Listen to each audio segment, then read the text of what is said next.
একাত্তরে আমাদের এই দেশটাকে ধ্বংস করেছে। আমরা সবাই সজাগ থাকব।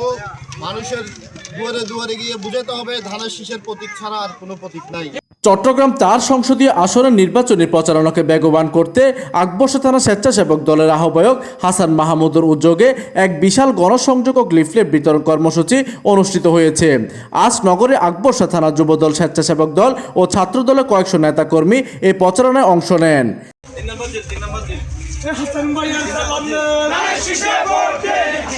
বিশাল এই গণসংযোগটি পূর্ব ফিরোজ শাহ মিনার সংলগ্ন এলাকা থেকে শুরু হয়। এরপর জসিম মার্কেট ও ৩ নম্বর জিল এলাকা প্রদক্ষিণ করে লেক সিটিতে গিয়ে এক সংক্ষিপ্ত সমাবেশের মাধ্যমে শেষ হয়। প্রতিমধ্যে নেতাকর্মীরা সাধারণ মানুষের কাছে ধানের শীষের বার্তা পৌঁছে দেন।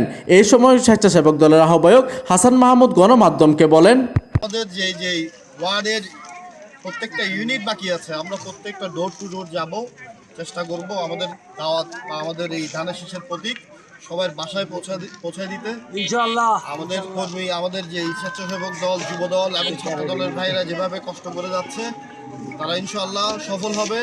উক্ত গণসংযোগের নেতৃত্ব দেন আকবর্ষা থানা স্বেচ্ছাসেবক দলের আহ্বায়ক হাসান মাহমুদ। এতে আরও উপস্থিত ছিলেন চট্টগ্রাম মহানগর স্বেচ্ছাসেবক দলের সাবেক মৎস্য বিষয়ক সম্পাদক হান্নান এবং সাবেক সহ আপ্যায়ন বিষয়ক সম্পাদক মোহাম্মদ রনি। আকবর্ষা থানা স্বেচ্ছাসেবক দলের যুগ্ম আহ্বায়ক আব্দুল মোতালেব, ছাত্র দলের ১ নম্বর যুগ্ম আহ্বায়ক মোহাম্মদ হানিফ, যুবদল নেতা দীপন ও তিতাস এবং ৯ নম্বর ওয়ার্ড স্বেচ্ছাসেবক দলের সিনিয়র যুগ্ম আহ্বায়ক মোহাম্মদ রাসেল, যুগ্ম আহ্বায়ক নুরুজ্জামান বাবু, দেলওয়ার সুমন, মোহাম্মদ ইসমাইল ও আফসার।